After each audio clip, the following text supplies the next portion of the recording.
This is completely unacceptable. You need to fix this immediately. The first sound was a glass tapping a plate. The last sound was nothing at all. Gold light washed the ballroom.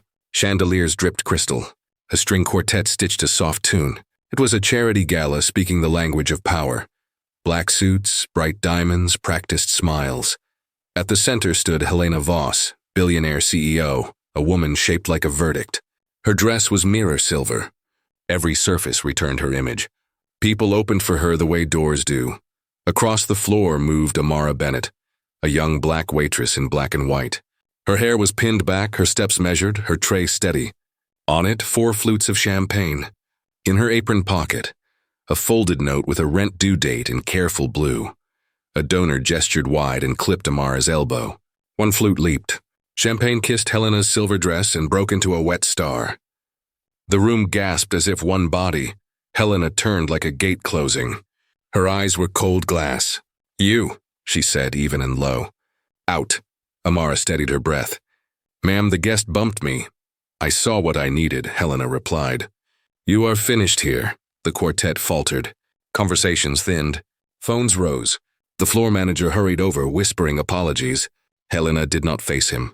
She raised a palm a few inches, the way a conductor stops a song. He stepped back. Amara set the tray on a side table, lined up the remaining flutes, folded the damp cloth on top. She looked at the stain, then at Helena. "I can fetch seltzer water," she said. "It lifts stains." "Your concern is not required," Helena said. "Leave your badge and go." Wealth gathered behind Helena like weather. Donors closed ranks. Security edged forward with soft shoes and hard faces. Ice cracked in a bucket. Amara reached for her lanyard, then paused. A kitchen at dawn moved in her posture. Her mother's voice, "Hold your center." She lifted her chin, not in challenge, but in balance. "Please," she said. "I need this job." Helena's lips curved without warmth. "Not anymore." The manager tried again. "Ms. Voss, perhaps, do you prefer your contract with us to end tonight?" Helena asked. His mouth closed on silence. Near the stage, a teenager in a tux, someone's bored son, tilted his phone and filmed. The red dot glowed like a warning light.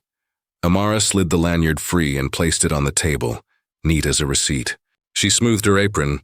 The champagne hissed like a small tide. She stepped back. "Thank you for the opportunity," she said, "because dignity can travel inside ordinary words." Helena dismissed her with a glance. Security. 2 guards appeared, not touching, only shaping the air around her. Amara moved between them as if on a narrow bridge. Her shoes made a soft rhythm on marble. The quartet stopped. The tune died mid-note and hung in the chandeliers. 100 eyes watched, curious, ashamed, calculating. The doors opened on quiet hinges. Cool air from the corridor brushed Amara's cheeks. She looked back once. Her gaze met Helena's like 2 lights that would not merge. For an instant, something flickered on Helena's face, irritation, and a thin thread of doubt she would later deny. The doors closed, sound fell away, as if the building had taken a breath and chosen not to exhale. In that silence, the gala found its reflection. It saw glitter and it saw a stain. It felt the weight of both, and the silence, heavy and exact, settled over every table like judgment waiting its turn. Power is often a stage light. It shines brightest when it blinds. Helena Voss had spent 3 decades building that light around herself. She was not born into wealth, but carved it with steel decisions, mergers that crushed rivals, and speeches polished until they glowed. At 52, she stood at the top of Voss International, a company that reached into fashion, technology, and global trade. Her face smiled from magazine covers. Her voice commanded stock markets. Investors called her the Iron Hand in velvet, but behind the velvet was something sharper. Inside boardrooms, Helena's presence ruled like a storm. Executives feared the pause before she spoke more than her actual words. She used silence as a weapon. She could cut a career in half without raising her voice. Once during a product crisis, she dismissed an entire design team with a single sentence. "This failure carries your names, not mine." That night, her company's share price rose. While those workers packed their desks, control was her doctrine. Every gala, every headline, every stage she stepped on was arranged to showcase perfection. She wore dresses chosen not for beauty but for dominance. Her speeches contained no wasted words, each syllable sculpted to impress investors and intimidate doubters. She believed respect was built not on kindness, but on fear. Yet shadows leaked through the glass surface. Former assistants whispered about contracts signed under pressure, suppliers silenced with legal threats and charity events that hid tax advantages. But no one spoke too loudly. To challenge Helena was to risk exile from an empire that fed countless smaller firms. Symbolism clung to her empire. At the company's headquarters, a massive wall of glass rose above the lobby. Employees passed it daily. The wall reflected the city skyline, making Voss International look as if it contained the whole horizon. Yet a faint crack once appeared on its corner after a storm. It was repaired in hours, covered before most noticed, but to those who did, it spoke of something deeper. Beauty that could break. Helena herself never admitted doubt. In interviews, she said, "Weakness is not a luxury leaders can afford." She meant it. Even her gestures told the story. Her hands never trembled, her eyes never wandered. Control was her armor, arrogance her crown. Still, every crown casts a shadow. At the gala, when she dismissed Amara Bennett, Helena believed she was reinforcing that crown. In her mind, humiliation was a lesson, not a cruelty. To her, power was maintained by swift action and public example. The stain on her dress would fade, but the memory of her authority would remain. The guests saw otherwise. They saw how easily she turned dignity into dust. Some sipped their wine more carefully. Others looked at their phones. A few remembered stories of how Helena had ended partnerships overnight or sued competitors into silence. The waitress's fall felt familiar, just a smaller version of the same empire-wide script. Helena did not notice. She saw the cameras flash, the stage lights return, and her image standing tall. To her, nothing had cracked, but outside the whispers spread like small fires, and the empire built on control and fear gleamed like crystal under the lights. Perfect, dazzling, and dangerously fragile. Like glass, it looked eternal. Like glass, it could shatter in one strike. Strength can live in silence, and dignity can fit inside a single pocket. Amara Bennett was 24, the eldest of 3 siblings.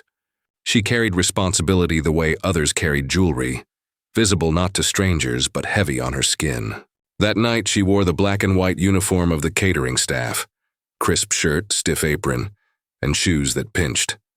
To the guests, she was part of the furniture. To her family, she was the rent, the groceries, the hope of tomorrow. Inside her apron pocket was a folded note, lined paper from a school notebook. At the top, written in her own hand, were numbers. $750 due by Friday. Her landlord's warning had been blunt. If she failed, her family would face eviction. She touched that note during the gala, as if reminding herself why she was there. Her past was not lined with chandeliers or champagne. She grew up in a small apartment that smelled of laundry soap and boiled rice. Her mother, a nurse who worked double shifts, often said, "We don't need much, Amara, just hold your head high." That sentence became a compass. When schoolmates teased her clothes, when teachers doubted her focus, when paychecks came late, she repeated it. Hold your head high. At the gala, Amara carried trays through the sea of wealth without envy. She noticed details others ignored. The way donors clinked glasses louder than necessary. The way laughter turned sharp when directed at staff. The way a CEO's eyes measured worth in seconds. She kept her eyes steady, never dropping them to the marble floor. The accident with the champagne could have broken her posture. Instead, she drew on years of practice, holding steady when life tilted. Her heart raced, but her face remained calm. She lined the glasses neatly before leaving, because order was the only thing she controlled in that moment. Even when stripped of her badge, she folded her apron with care. Symbolism followed her steps. The uniform that marked her as replaceable became a symbol of survival. The note in her pocket became proof of duty.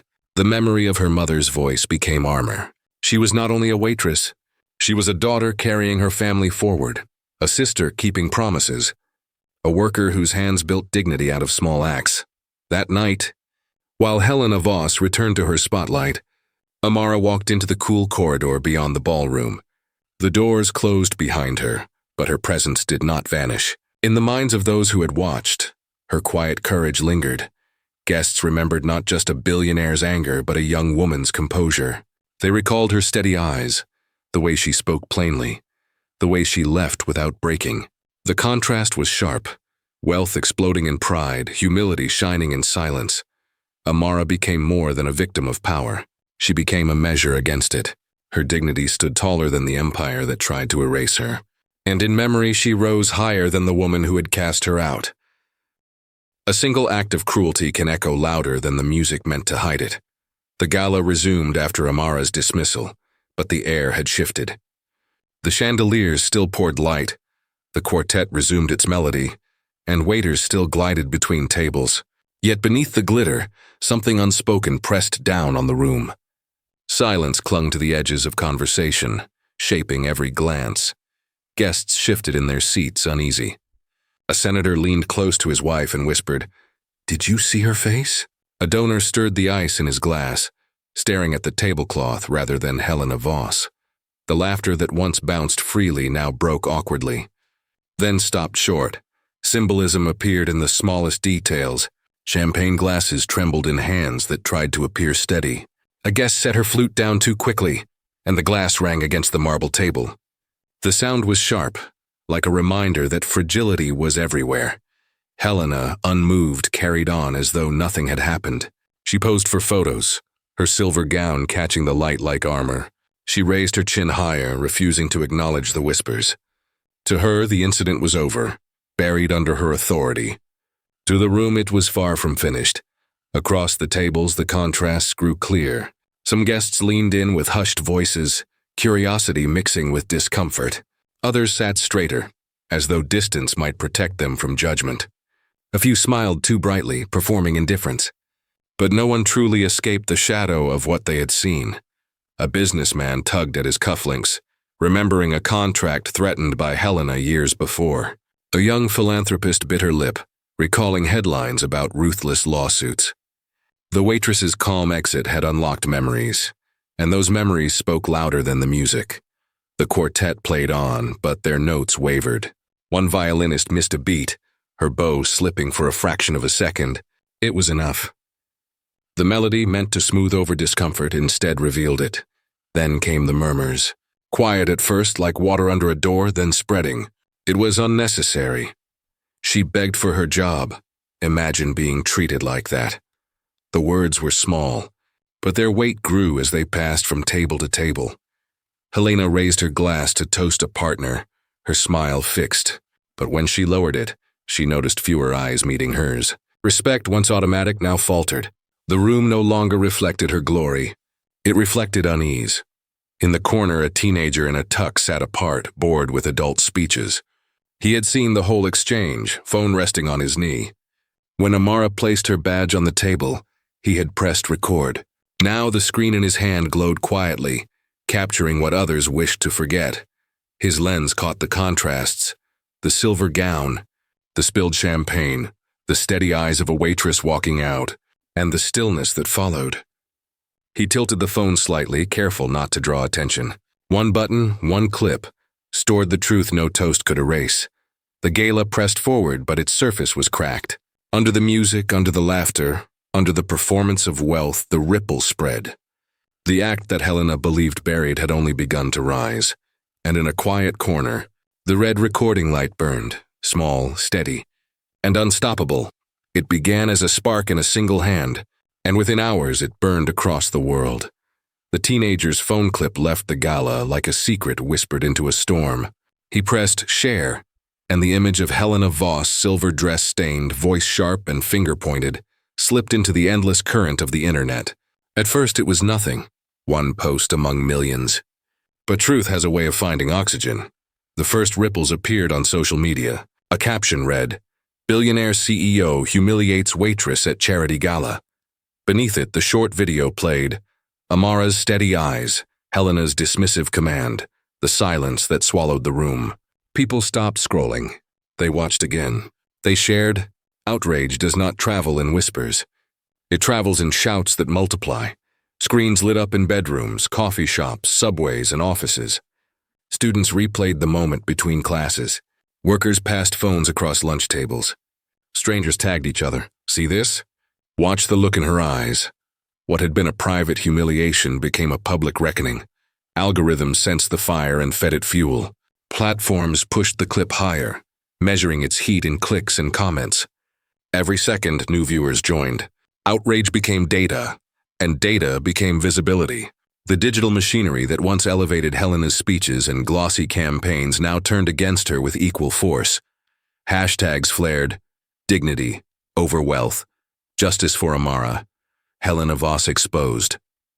Each one opened a battlefield where voices collided. Some defended Helena, calling it a simple mistake. But those voices drowned under waves of condemnation. The majority did not see a mistake. They saw arrogance, cruelty, and the sharp contrast between power and humility. Comment threads filled with personal stories. I was treated the same way at my job. This is how they look at us, like we're disposable. The video became more than an incident. It became a mirror, reflecting not only Helena, but a wider truth about power and respect.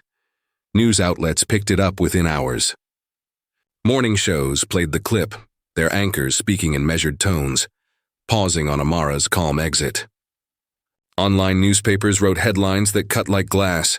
CEO's public outburst sparks global debate. Business channels debated what the fallout might mean for Voss International. Helena's polished image, built over decades of careful branding, cracked in real time. The same screens that once displayed her smiling at conferences now replayed the moment she silenced a young waitress. Her quotes about leadership were paired with footage of her dismissal. The contrast was brutal, undeniable. Symbolism spread with the shares. People posted photos of champagne glasses trembling in their own hands, writing captions like, "Even glass knows how fragile power is." Memes appeared, sharp as knives. Satirists reenacted the scene. Artists sketched Amara with a raised chin, transforming her into a quiet symbol of dignity. By midnight, the storm had no borders. The video reached across continents, subtitled in multiple languages, carried by voices that had never heard Helena's name before. In living rooms and streets, the same image repeated: wealth against humility, arrogance against composure. And at dawn, Helena Voss woke in her glass-walled penthouse. The city skyline stretched beyond her windows, glowing with morning light. She reached for her phone, expecting news of another victory, another headline praising her empire. Instead, her own face stared back, frozen mid-command, finger extended, jaw tight. Beneath it, the word trending, not celebrated, condemned. The storm she thought beneath her had risen above her, and there was no shelter from its reach. Empires rarely collapse from outside attack. They break from within when trust erodes. The morning after the viral storm, Helena Voss's empire woke uneasy. At Voss International headquarters, phones rang not with congratulations but with demands. Investors who once celebrated her boldness now whispered of risk. Numbers flickered red on trading screens. Stock prices slid, each tick a small crack across the glass wall that defined her power. The board gathered in the sleek conference room, its polished table reflecting anxious faces. They had sat there many times before, nodding while Helena dictated strategy. But this time the tone had shifted. They spoke in low voices before she entered, questions bleeding through the surface. Can she contain this? How much will we lose? Partnerships carefully cultivated for years began to fray overnight. The European luxury brand paused a joint project. Technology partner suspended negotiations. A foundation withdrew from a planned initiative, citing alignment with values. Each withdrawal was small on its own, but together they formed a tide. Helena walked into the room with her usual poise. Her silver suit gleamed, her heels clicked like punctuation marks. She began with her familiar confidence. This storm will pass. Our focus remains growth, but her words fell heavy. No one leaned forward. No one smiled. For years, her arrogance had been mistaken for strength. Executives repeated her lines, fearing the cost of disobedience. Now that fear had turned outward, toward shareholders, markets, and the public eye. Helena had always believed control was eternal. She was learning it belonged to the collective, not the individual. The investigation into her empire grew sharper. Media outlets dug into past complaints, surfacing stories of silenced employees and crushed competitors. Former staff came forward with interviews. The Waitress's video had become a key that unlocked a hidden history. Arrogance had blinded her to how quickly silence could break. Symbolism haunted the office halls. The glass wall in the lobby, once a monument to power, now reflected worried employees scrolling on their phones. The crack once repaired after a storm seemed remembered in every conversation. Helena had preached that weakness was fatal, but her refusal to admit fault now looked like the greatest weakness of all. The climax came when the board chairman spoke. Measured but firm, "Helena, the markets demand a response. Investors want to see humility, not dismissal." "You must face the press," she stiffened. "I do not answer to mob anger." "Then you will answer to falling shares," another replied. "And that is not optional." For the first time in years, Helena's voice did not close the room. Her silence did. The meeting ended with a decision, a press conference set for the following day. The board hoped words could calm what control could not, but Helena left the room knowing something had shifted. The silence she once used as a weapon now circled her, pressing closer. Outside, cameras waited. Inside, allies turned cautious. The empire still stood, tall and gleaming, but the cracks ran deep and wide, and for Helena Voss, silence no longer belonged to others. It belonged to her, the silence of no defense. The podium looked like a shield, but it could not protect her. Helena Voss stepped into the press hall as cameras clicked like teeth. Rows of reporters filled the room, their pens and lenses aimed at her like weapons of memory. Behind her hung a banner bearing the company's logo, framed in corporate blue. The stage was designed to suggest strength, but its perfection only magnified the cracks. She gripped a stack of notes. The paper trembled slightly in her hand.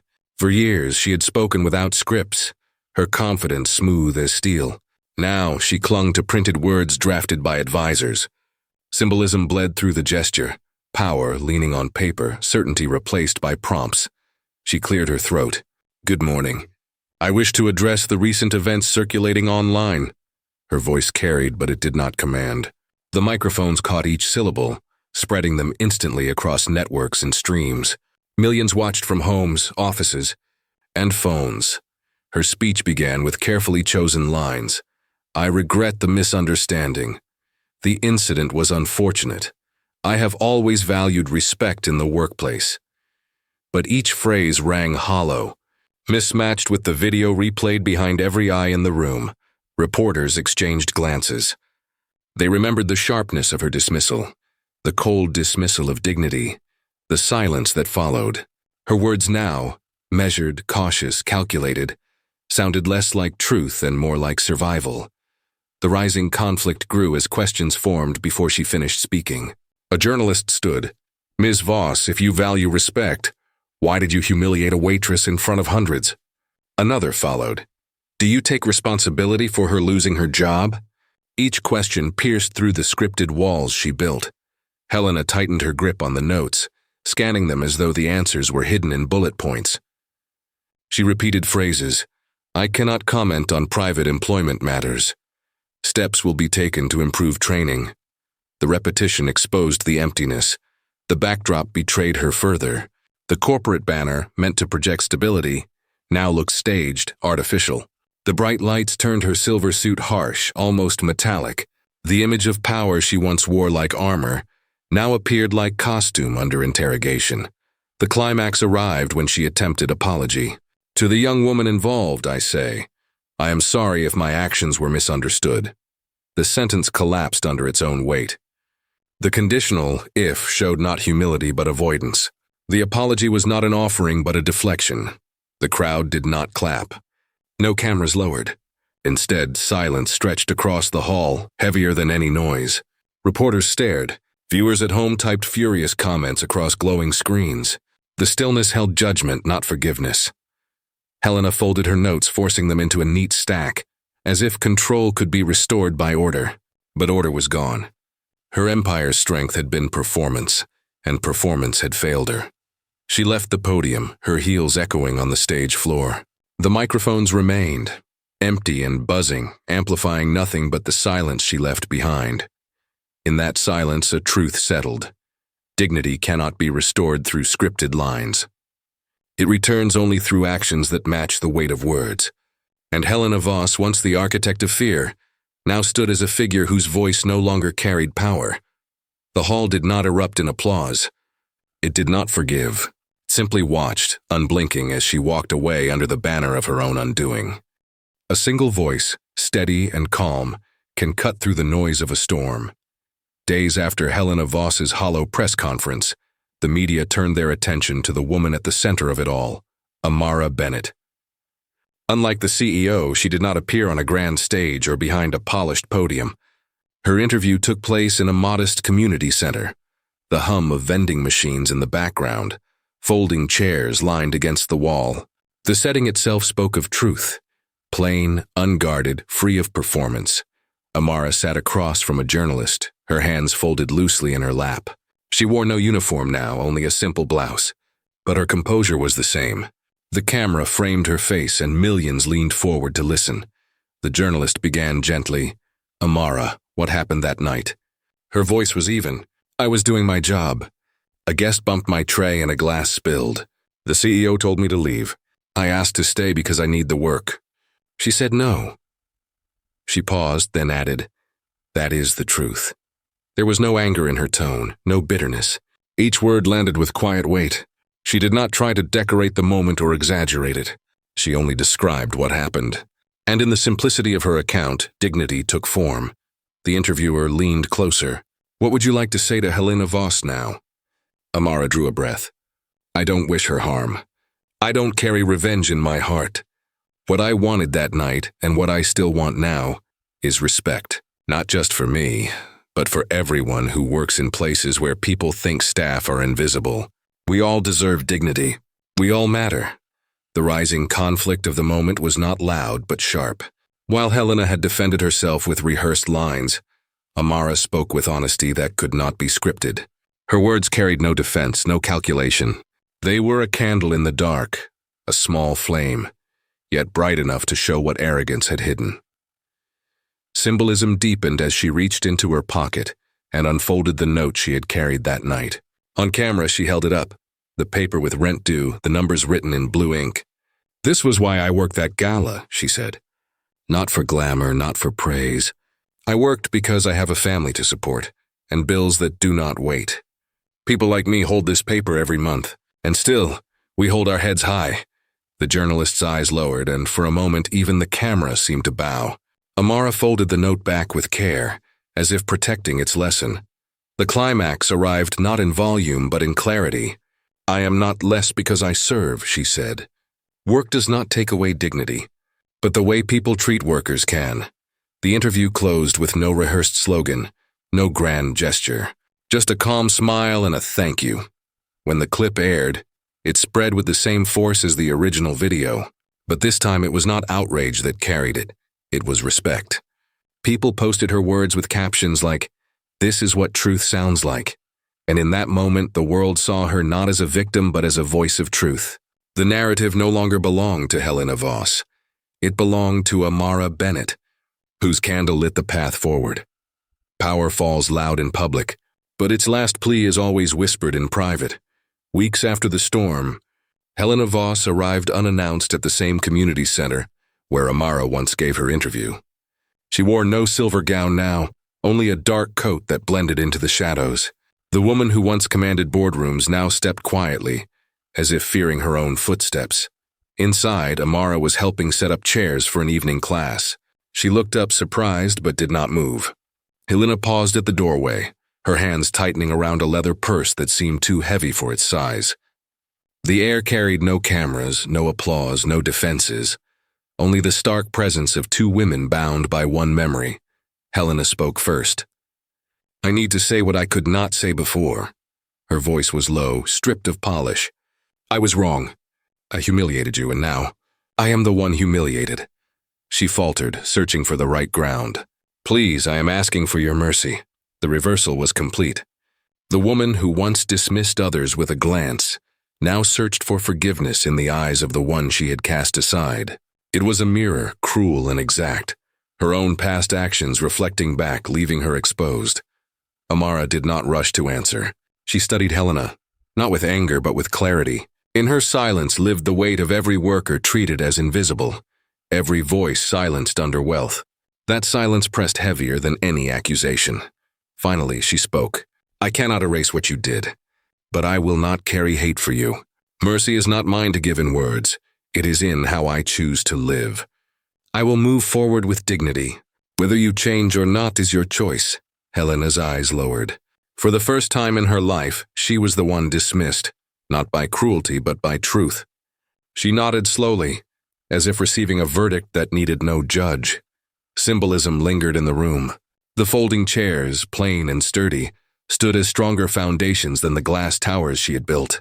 The note once carried in Amara's pocket still existed, a reminder of rent and survival, yet its meaning had grown beyond numbers. It had become proof that dignity does not break under wealth's shadow. Helena left the center without fanfare. Outside, the evening air cut sharp against her face. She walked back to her car, aware that her empire was forever changed. Power had bent her once. Now, dignity had ended her reign. Amara returned to arranging chairs. Her work was quiet, her steps unrecorded, but her presence filled the room with something stronger than applause. She had stood tall where towers cracked, and as the story closed, one truth remained. Wealth can build towers that touch the sky, but only dignity builds a foundation that lasts.